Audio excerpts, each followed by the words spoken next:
Muito bem, pessoal. A aula de hoje vai tratar de operação de lixamento, certo? Então, estamos no módulo de ajustagem mecânica, aula 8, operação de lixamento.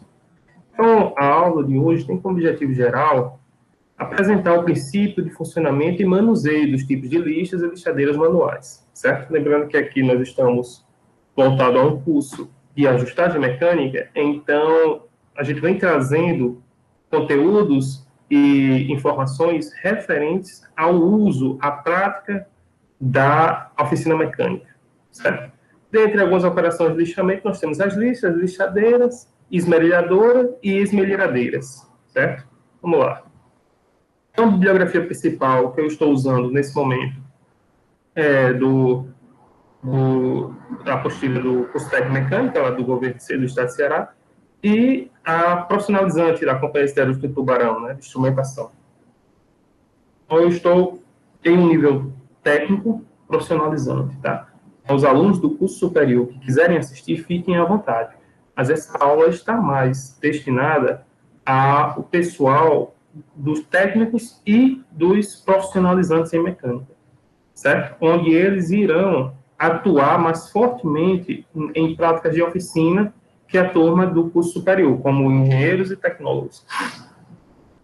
Então, as lixas são a ferramenta mais usada em processo de pré-acabamento, livrando a peça de farpas, desníveis e desigualdades, dando um aspecto uniforme e agradável ao toque, certo? E existem muitas variedades desse material de superfície abrasiva, sendo as principais lixa d'água, lixa de madeira, lixa ferro e a lixa de massa, certo? A gente vai entender passo a passo o que é isso aí. Certo? Então, a lixa d'água é uma lixa que é usada molhada com água, querosene, gasolinas e afins. À medida que vai trabalhando, o próprio líquido em uso vai limpando as impurezas retiradas do objeto lixado. É excelente para lixar resina, gesso, massa de lanterneiro, etc. Né? Então, a lixa d'água é uma lixa mais utilizada para acabamento mais fino, certo? Por exemplo, na metalografia, a gente usa a lixa d'água para acabamento fino, para poder atacar a peça, para ver a sua estrutura metalográfica. Lixa para massa, ideal para lixamentos de reboco, argamassa, massa corrida, gesso. Lixa de madeira, como o nome próprio já diz, é usada somente em madeira e seca. E lixa para ferro, que é usada em superfícies metálicas, sempre seca. E aí nós temos alguns exemplos de lixa, né? Certo? Então, essas lixas aqui, a gente olha o tipo dela, né? E a gente já vai entendendo que isso aqui é lixa de madeira ou lixa de gesso, não necessariamente pela cor, certo? Mas geralmente é. Então, temos aqui uma lixa d'água, que você já tem uma granulometria aqui de 100 mesh, onde eu vou explicar esse aspecto de granulometria. Aqui você já tem uma granulometria mais robusta, né? Deve ser de 80, utilizada para alvenaria ou mesmo para metais, né? A depender, certo? E entre outros. Então, a operação de lixamento, ele é basicamente 3 tipos: o lixamento em geral, o lixamento de acabamento e o lixamento de desbaste.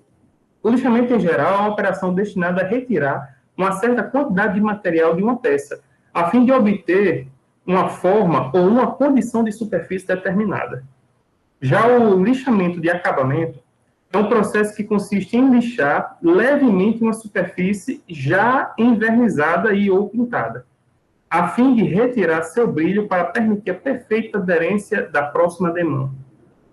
Já o lixamento de desbaste, também conhecido como pré-lixamento, é uma operação que destina a retirar uma quantidade considerável de material, a fim de eliminar defeitos de usinagem, como ondulação, marcas deixadas pelas ferramentas de corte. Né? Então, o pessoal deve fazer a seguinte indagação, né? Ah, mas professor, como é que eu sei o quanto eu tenho que tirar de lixamento, o quanto a superfície deve estar, qual é a rugosidade, certo? Tudo isso é uma outra disciplina, que é a parte de tratamento de superfície, certo? Que aí a gente explica numa outra disciplina, mais destinado quando a gente vai trabalhar com corrosão, certo? Então, é uma ciência que está por trás disso, que não cabe ao momento aqui a gente tratar disso com tanto afinco, certo? Mas existe uma ciência que, posteriormente, eu posso estar falando aqui, certo? Inicialmente, a função dessa aula é a prática do lixamento, certo? É dar subsídios básicos para você entender o que você está fazendo, vamos dizer assim. Certo? Nós temos também o lixamento superficial, que é um processo de lixamento leve para regularizar a superfície de determinado material. E o processo de lixamento da madeira, que pode ocorrer manualmente ou através do uso de máquinas lixadeiras. Certo? E aqui nós temos algumas granulações de lixa, né, para que a gente entenda. Então, as lixas têm graduações, e essa especificação chama-se grão ou grana. As numerações dependem do tipo de lixa e até mesmo de cada fabricante, sendo comuns que vão de 36 até 600. Então, a lixa d'água, por exemplo, ela vai de 80 a 2.000. O que isso quer dizer, professor? Que quanto menor a graduação, mais robusta é a lixa. Certo? Quanto maior, mais fina é a lixa. Então, a robustez, a graduação da lixa, está diretamente proporcional, diretamente interligada com o tamanho, certo, da partícula, que é em micrômetros. Certo? Então, por exemplo, a lixa d'água, certo, é de 80 a 2.000, né? A lixa de ferro, de 36 a 220, certo? A partir disso aqui, você vai ter que lixar com a lixa d'água o ferro, né? Para você deixar uma superfície mais lisa. A de massa, de 60 a 220, e de madeira, de 36 a 320. Quanto menor o número, mais grossa será a lixa, e, naturalmente, quanto maior, mais fina. Assim, uma lixa d'água média poderia ser 220 ou 300, certo? Isso aqui é a média, né? Então, como eu estava falando, ó, aqui você vai selecionar o tipo de lixa, de grão de lixa, a partir da operação que você quer. Por exemplo, se eu quero uma operação de desbaste, eu vou procurar uma lixa 24, ou seja, uma lixa mais robusta, certo? Desbaste pesado, operação de corte, grandes remoção de material e grandes áreas de contato, né? Então, também vou buscar uma robusta, de 36 a 40, certo? Para retirar grandes remoções, de 50 a 80, certo? Então, aqui, ó, até uma lixa de 80 aqui é para trabalho de desbaste, ó, certo? Aí agora, ó, quando eu quero um acabamento, certo? De pequenas remoções, de 100 a 150, certo? Quando eu quero um acabamento, ó, de pequenas remoções, pequenas áreas de contato e rebolos com perfil especial. Então, vou utilizar uma lixa mais sensível, né? Uma lixa mais fina, que é o acabamento fino. Esse é o acabamento intermediário, esse é o acabamento fino. E o acabamento finíssimo, né, que é o acabamento fino aqui, que ele está dizendo, ó, mas um acabamento de uma grande, de espelhamento, vamos dizer assim, é de 320 até 2.000, certo? Que geralmente a gente utiliza aqui lixa d'água, ok? E aí nós temos, ó, a norma americana, CAME, que ela representa, ela simboliza, né, a nomenclatura da lixa é dessa forma aqui, ó, 36, 40, 50, 60, certo? Então, isso aqui é os tamanhos são as granulometrias das lixas, certo? E quando a gente vai para a FEPA, que é da norma europeia, aqui você tem a correspondente, né? Então, a lixa 36, a correspondente na europeia é P30, e por aí vai, certo? De 40, P36, e 50, P40. Então, existe essa intercambiabilidade, né? Essa relação entre a norma americana e a norma europeia. Que pode ser que você encontre lixas dessa forma aqui, mas pode ser também que você encontre dessa nomenclatura, certo? Então, para que você saiba o que escolher, né? Qual é o parâmetro base, né? Principalmente baseado nessa tabelinha aqui, ó, você pode fazer essa relação. Certo? Então, o acabamento, ó, para se obter um bom acabamento da superfície, deve-se começar a lixação da lixa mais grossa para a mais fina, né? É óbvio.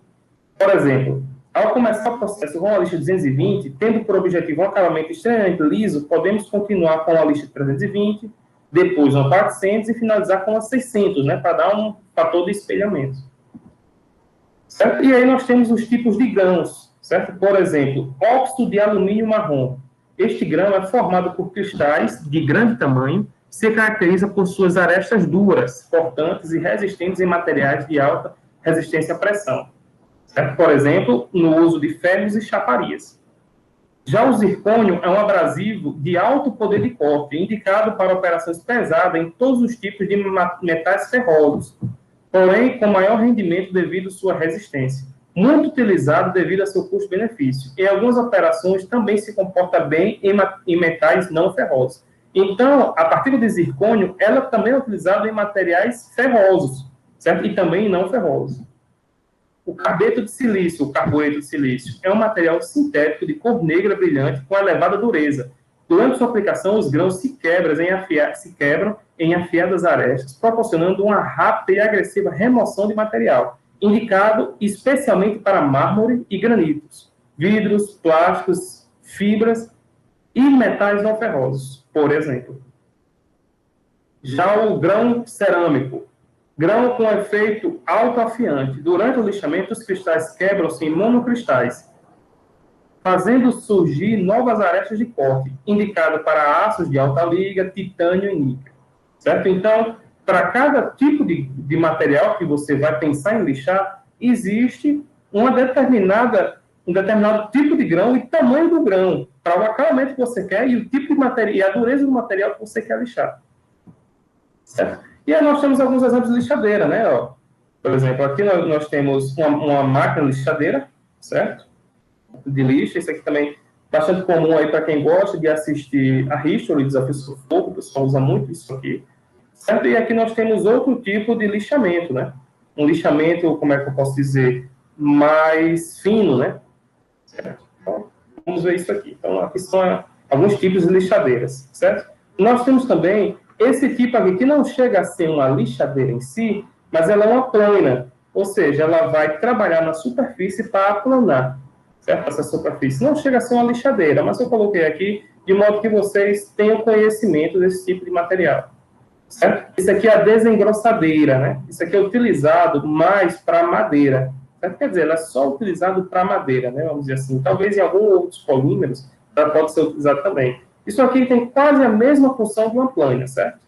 Então, ela vai retirar superfície, também é uma ferramenta de corte, mas eu trouxe aqui como lixa, para que vocês conheçam, certo? Lixadeira para madeira, certo? Aqui já é a lixadeira mesmo, então você vai inserir a lixa aqui e vai trabalhar da forma que esse profissional está trabalhando, do qual essa vibração vai gerar um movimento vibratório necessário para que haja o lixamento, certo? E o esmeril. O esmeril são máquinas em que o operador esmerilha materiais, principalmente na afiação de ferramentas.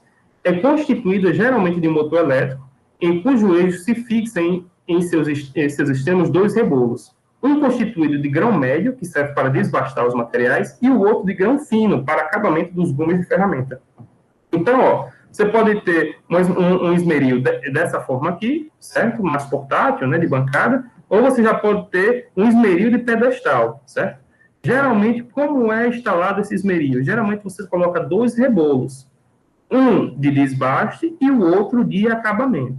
Professor, como é que eu sei o tipo de rebolo? Então, a partir daqui, né? Então, a partir dessas numerações aqui, que vai estar contida quando você for comprar o tipo de rebolo, né? Ele vai dizer aqui, por exemplo, o diâmetro, a espessura do rebolo e esse furo aqui, ó, para inserir no esmeril, certo? Esse A representa um material abrasivo, certo? Esse 36 é a granulação, ó, certo? É a granulação. Então, 36, ele está numa granulação grossa, tá vendo? Ó? Certo? Então, ele é de desbaste, certo? Quanto maior, mais de acabamento. Aqui a classificação de dureza. Então, por exemplo, ele é N, ele é uma dureza média, tá vendo? Então, aí vai depender do tipo de material que você está trabalhando. Esse 5 é da porosidade, ó, estrutura, porosidade, espaçamento entre os grãos abrasivos. Então, vocês são unidos, espaçados, bem espaçados, meio unidos, certo? Então, quanto mais bem unido, né, mais ele proporciona o desgaste sem desgastar o próprio rebolo muito, né, vamos dizer assim. E aqui as ligas aglutinantes, certo? O vitrificado, resinoide, silicato, borracha, certo? Aqui já é o que segura os grãos, né? Certo? E o símbolo do fabricante. Certo? Então, é assim que a gente compra rebolo de esmeril. E aí nós temos a esmerilhadeira, né? A esmerilhadeira foi projetada para trabalhos de corte, desbaste e acabamento de aços e metais, nas mais diversas aplicações do dia a dia.